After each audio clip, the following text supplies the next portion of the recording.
Olá, pessoal, bem-vindos a essa videoaula sobre incidente de resolução de demandas repetitivas, mais conhecido como IRDR. Espero que aproveitem. As pessoas que compõem o grupo e que estarão com vocês ao longo dessa videoaula sou eu, Sol, a Bruna, a Beatriz, o Lucas e o Matheus. Espero que aproveitem. Olá, pessoal. Eu sou a Bruna Carvalho e agora eu vou dar seguimento falando um pouquinho sobre o cabimento do IRDR. Antes de tudo, devemos compreender o que é o IRDR. O IRDR é um incidente de resolução de demandas repetitivas. É um mecanismo que foi uma novidade trazida no novo Código de Processo Civil de 2015. Está previsto nos artigos 976 ao 987 do Código de Processo Civil. O IRDR é um incidente, não é um recurso. É um pedido que poderá ser formulado pelo juiz, pelas partes, pela Defensoria Pública ou pelo Ministério Público. O que ocorre é que este mecanismo ele visa desafogar o judiciário, bem como criar uma uniformização das jurisprudências, gerando então mais segurança jurídica e celeridade processual. Juntamente com o recurso extraordinário e os recursos especiais, formam um microsistema de tutela de causas repetitivas, que são essas causas em massas, de acordo com o enunciado 345 do Fórum Permanente de Processualistas Civis. Para que seja possível a instauração do incidente de resolução de demandas repetitivas, é necessário observar alguns requisitos.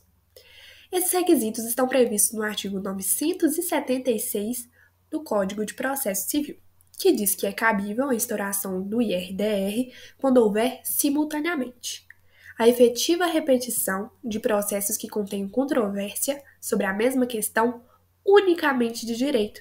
Isso significa que devem ter, então, a efetiva repetição e não meramente a especulação de que pode haver futuramente vários casos ali que contêm essa mesma controvérsia sobre a questão unicamente de direito.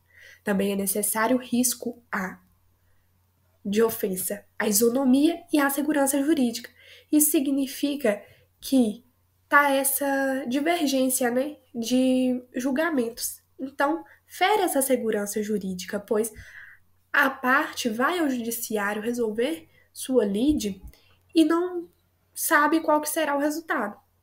Até aí, tudo bem, mas uma outra parte que tem a sua mesma questão de direito ter um outro julgamento. Então, essas partes ficam muito à mercê do entendimento de cada juiz em particular, sendo que é um caso que tem divergência doutrinária e que tem muitos casos. A gente não sabe ao certo, não tem expresso no código quantos que são necessários processos para a instauração do IRDR, mas tem que ser uma monta relevante. Ademais, a desistência ou abandono do processo não impede o exame de mérito do incidente. Se não for o requerente, o Ministério Público intervirá obrigatoriamente no incidente e deverá assumir a sua titularidade em caso de desistência ou de abandono.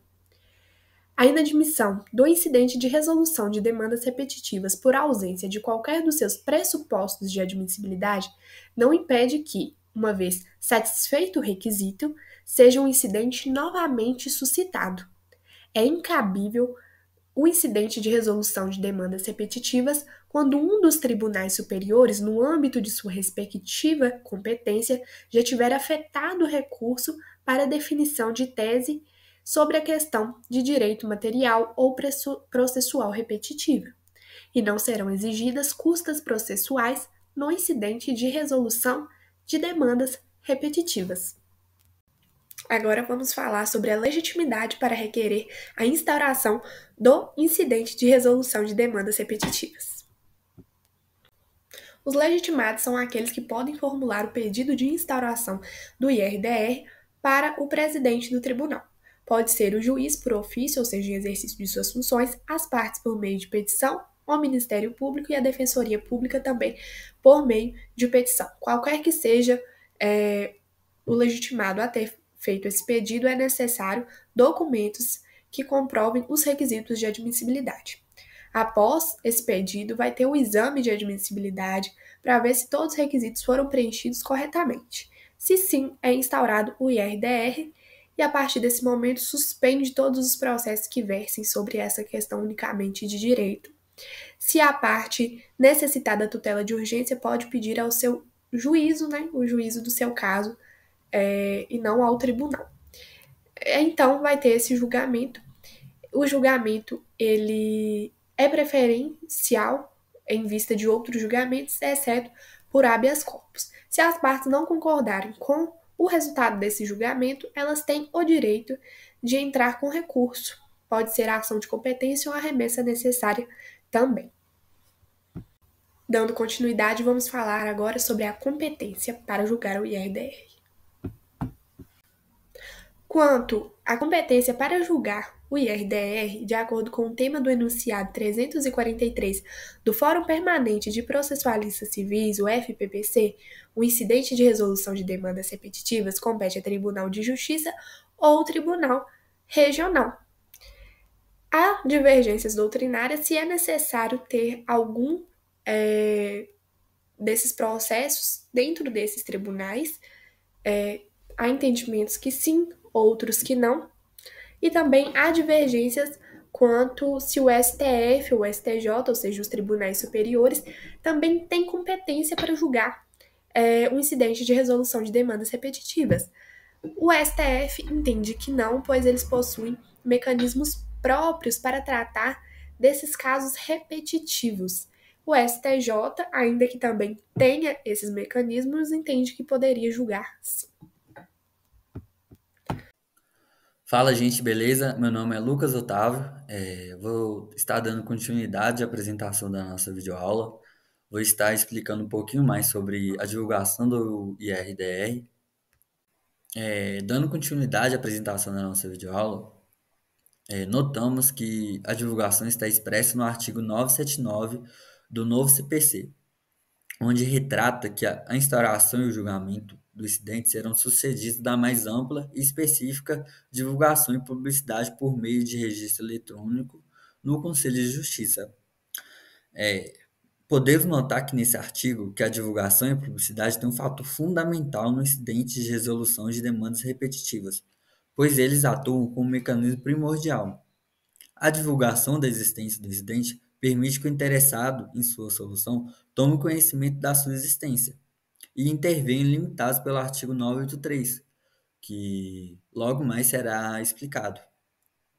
Já a publicidade do julgamento é importante para que sua eficácia vinculante seja mais ampla e completa.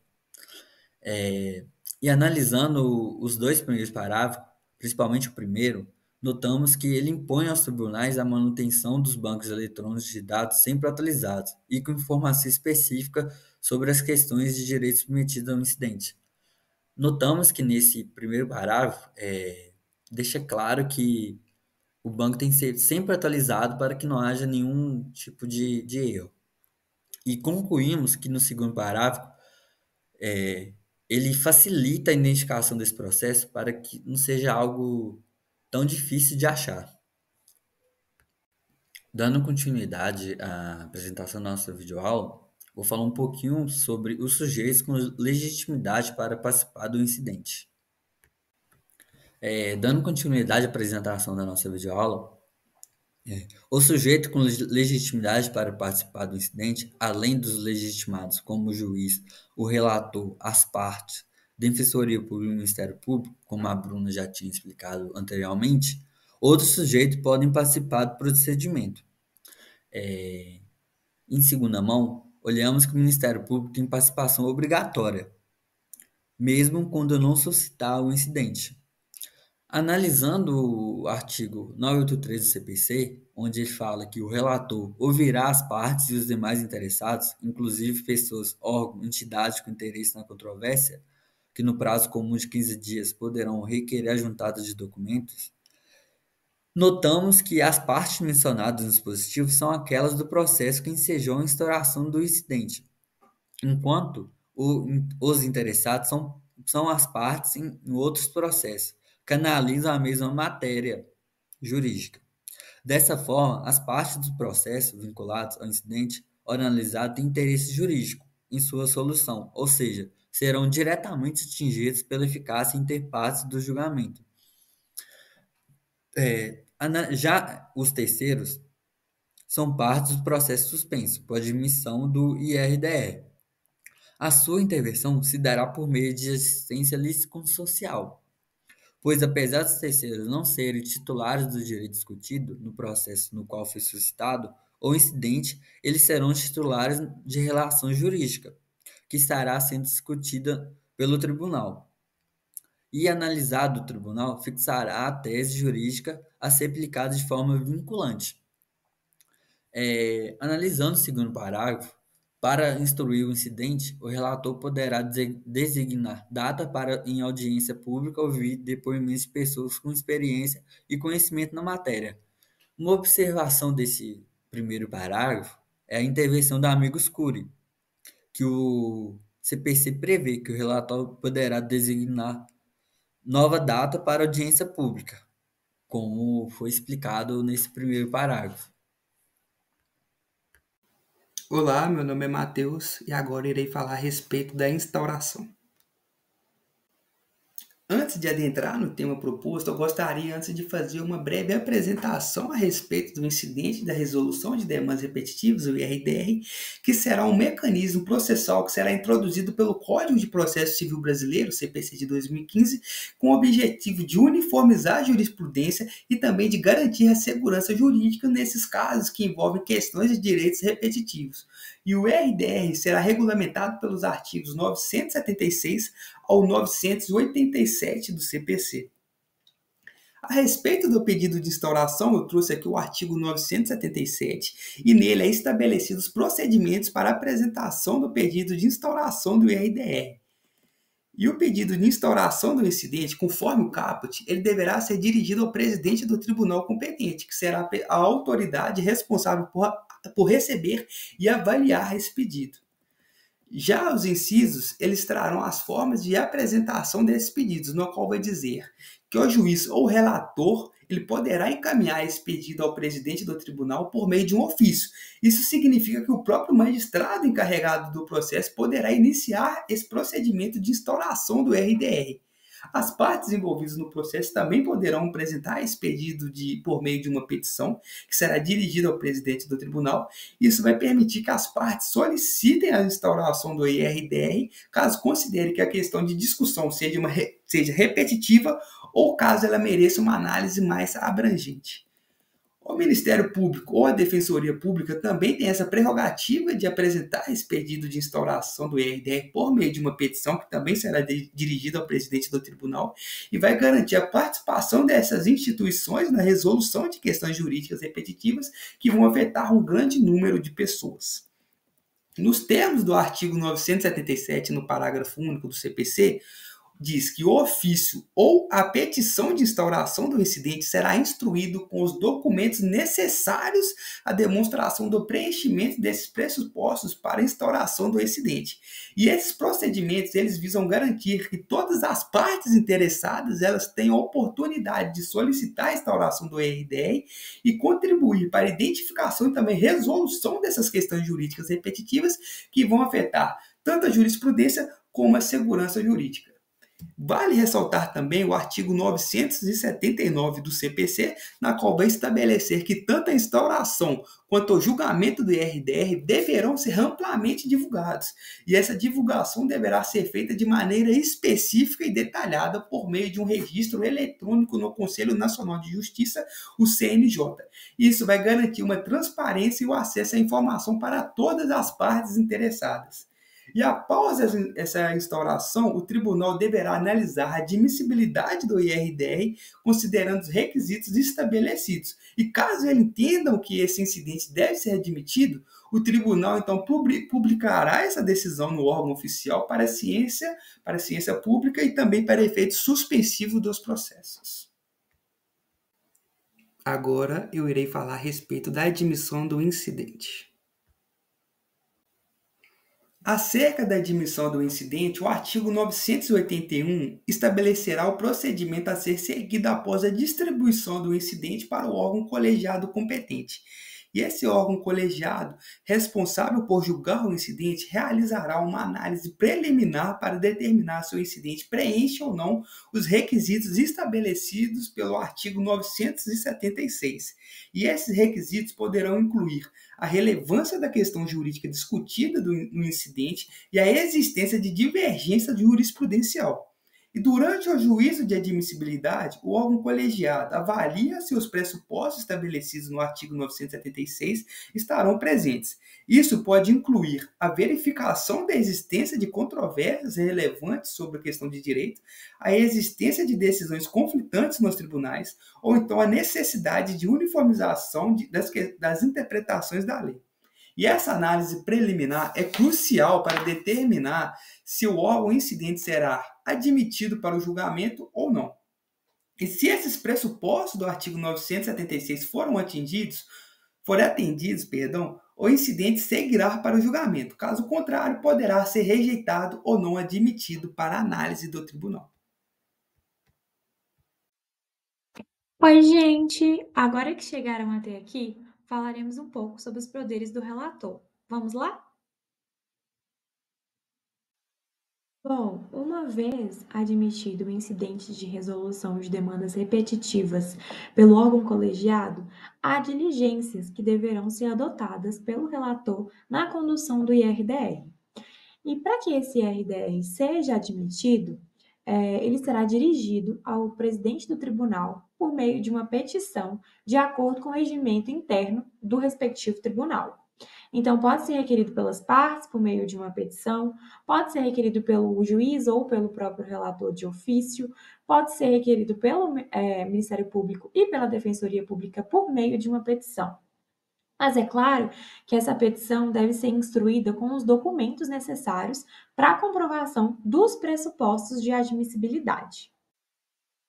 Uma vez, então, atendido esses pressupostos de admissibilidade e admitido o incidente pelo órgão colegiado, o relator ele suspenderá os processos pendentes, individuais ou coletivos, que tramitam no Estado ou na região, de acordo com o artigo 982, que vai dizer as diretrizes que o relator deve seguir. Então, de acordo com o parágrafo 1º, o primeiro passo é a suspensão, que será comunicada aos órgãos jurisdicionais competentes. E essa medida será adotada por meio da expedição de ofício para os juízes diretores dos fóruns de cada comarca ou seção judiciária. Além do ofício, é possível que as partes tomem conhecimento do incidente em razão da divulgação prevista no 979 do CPC, e a suspensão ela se justifica pela espera na criação de um precedente que será aplicado ao caso. Logo depois, o relator poderá requisitar informações a órgãos em cujo juízo tramita o processo no qual se discute o objeto do incidente, que as prestarão no prazo de 15 dias. Então, o relator requisita um pedido de informação no prazo de 15 dias. E ele trata de uma mera faculdade do relator, porque ele não é obrigado a requisitar essas informações. Logo depois, ele intimará o Ministério Público para querendo se manifeste no prazo de 15 dias. Logo depois, cabe também a participação das partes e demais interessados, porque a participação das partes está previsto também no 983, com a possibilidade de uma audiência pública pelo relator, que pode requerer. Então, ele ouvirá as partes e os demais interessados, inclusive pessoas, órgãos e entidades com interesse naquela controvérsia que será discutida para a criação de um precedente. E após a conclusão das diligências, o artigo 983, parágrafo 2º, determina que o relator solicite dia para o julgamento do incidente. Então, de acordo com o parágrafo 2º, logo depois de concluída essas diligências, ele pode requisitar o dia do julgamento. Agora que já sabemos quais são as providências que o relator deve tomar, vamos falar agora sobre os julgamentos e seus efeitos. Bom, o incidente ele será julgado no prazo de 1 ano e terá preferência sobre os demais feitos, ressalvados os que envolvam réu preso e os pedidos de habeas corpus. Então, de acordo com o 980, ele tem preferência e será julgado em um prazo de 1 ano. Claro que sabemos que devido às altas demandas nos tribunais, esse prazo de um ano muitas das vezes pode ser estendido. Depois, feita a exposição do objeto do incidente pelo relator, o presidente dará a palavra sucessivamente ao autor e ao réu do processo originário, que deu origem ao incidente de resolução de demandas repetitivas, e ao Ministério Público, pelo prazo de 30 minutos para sustentar suas razões. Isso é o que preconiza o artigo 984. E, em seguida, os demais interessados poderão se manifestar no prazo de 30 minutos, dividido entre todos, sendo exigida a inscrição com 2 dias de antecedência por estes. Continuando a tratar sobre os efeitos do IRDR e de seu julgamento, cabe salientar que, por ser uma decisão monocrática do relator, contra essa decisão cabe o recurso de agravo interno para o órgão colegiado competente para o julgamento do IRDR. E nos termos do parágrafo 2º, o conteúdo do acórdão vai abranger a análise de todos os fundamentos suscitados, sejam esses favoráveis ou contrários. Até porque o julgamento do incidente vai ocorrer mesmo que o autor do processo, em primeiro grau, desista ou abandone, que é o que diz o 976. Por quê? Vai impedir que as partes interessadas evitem a fixação da tese jurídica que seja contrária aos seus interesses e se organizem para convencer o autor do processo, que deu causa à instauração do incidente, a desistir ou abandonar o seu processo, visando então a extinção do incidente, ora o incidente processual, ora analisado.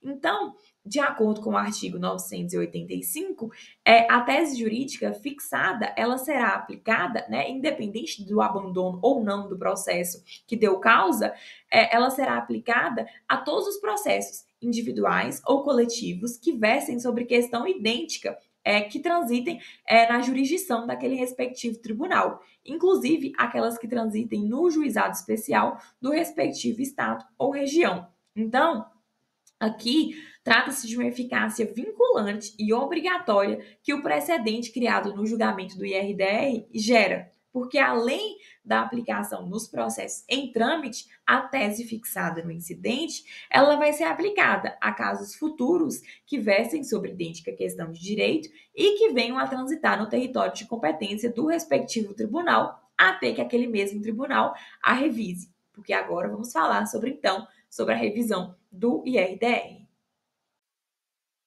A revisão da tese jurídica ora fixada, ela deve ser provocada pelo tribunal de ofício ou pelos legitimados à instauração do incidente, que deve ser regulamentado pelo regimento interno de cada tribunal.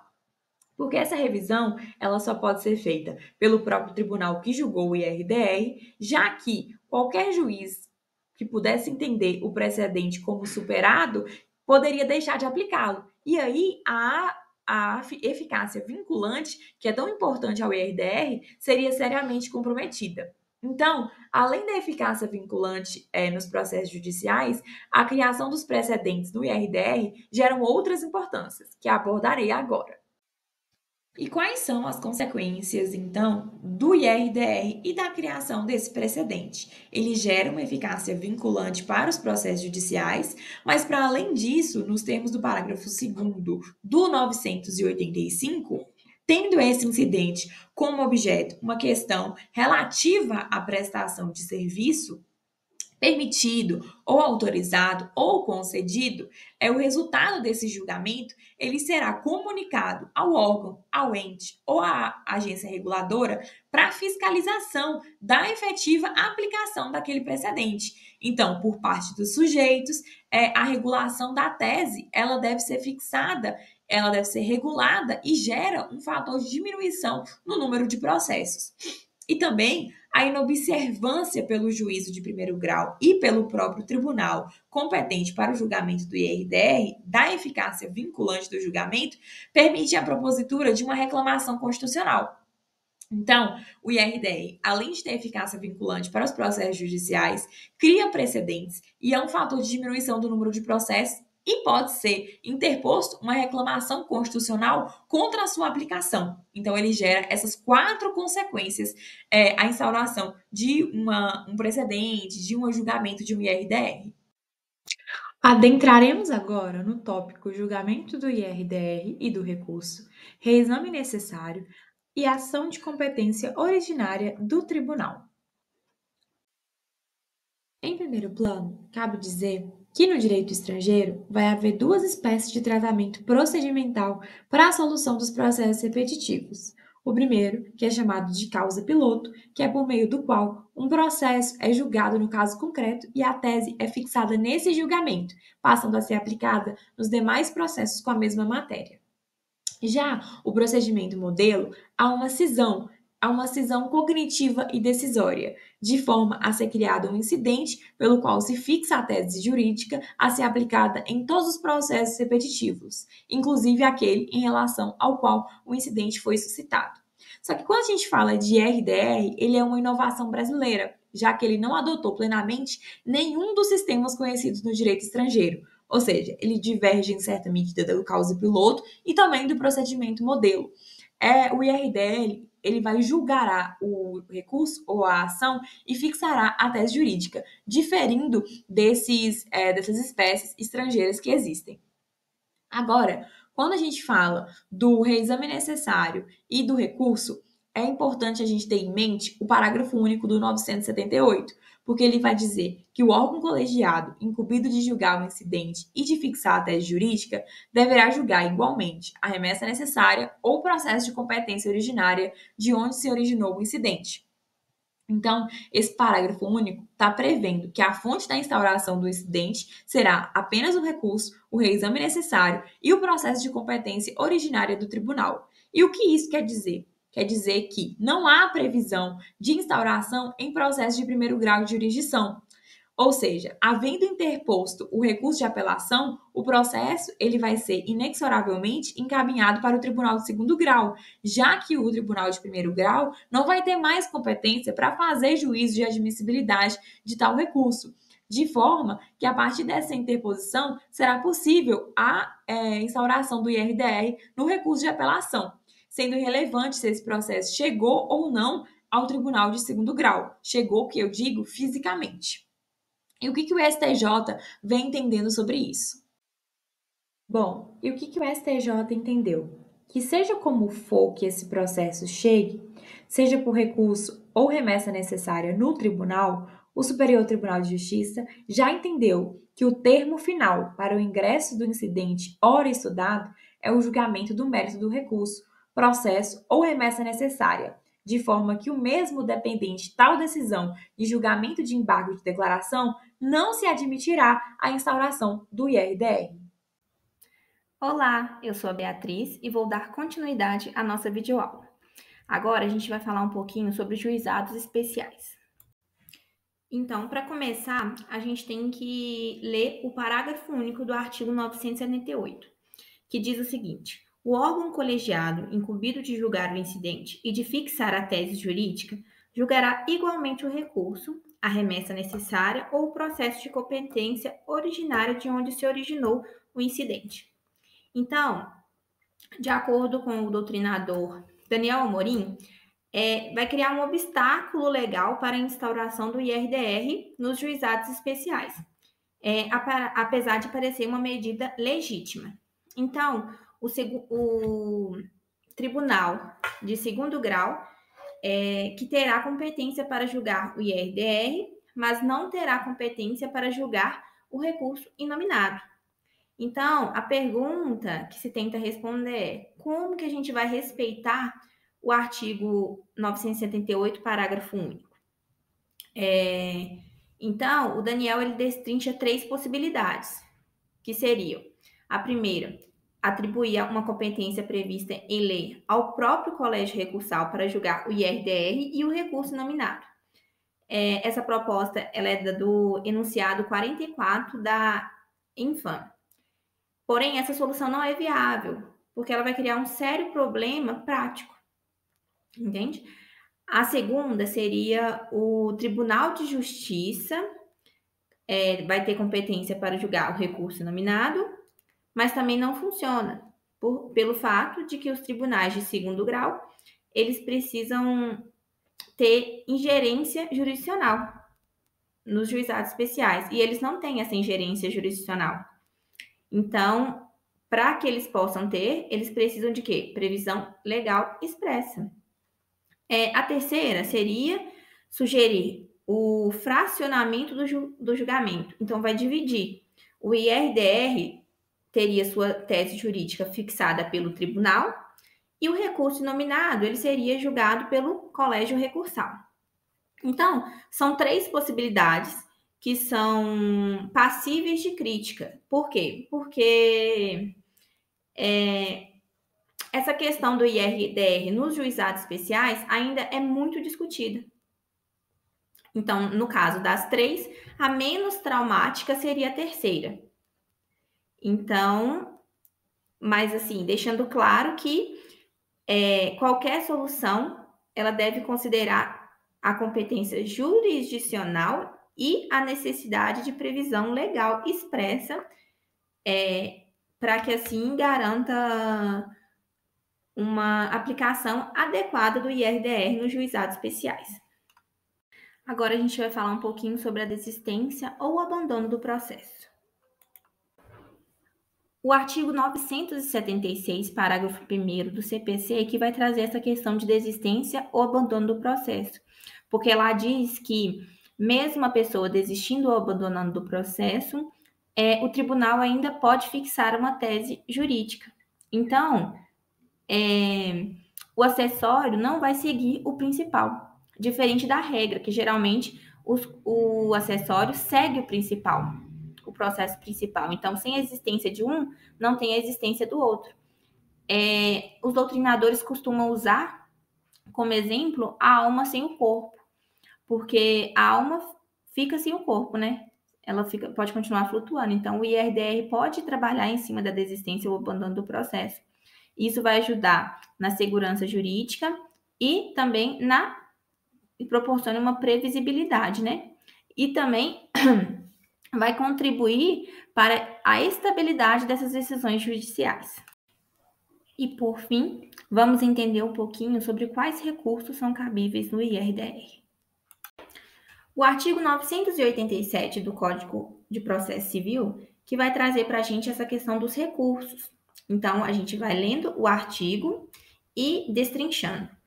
Do julgamento do mérito do incidente, caberá recurso extraordinário ou especial, conforme o caso. Então, a gente tem que analisar o caso. Se for uma questão constitucional, caberá o recurso extraordinário. Já se for uma questão infraconstitucional, mas que não ofende a Constituição, será o recurso especial. Já no parágrafo 1º temos: o recurso tem efeito suspensivo, presumindo-se a repercussão geral de questão constitucional eventualmente discutida. Então, nesse caso de questões constitucionais, a gente vai fazer o recurso extraordinário, que terá o efeito suspensivo. Então, esse efeito suspensivo é por quê? Porque ele decorre da multiplicidade de questões e de ações que envolvem a discussão daquela questão.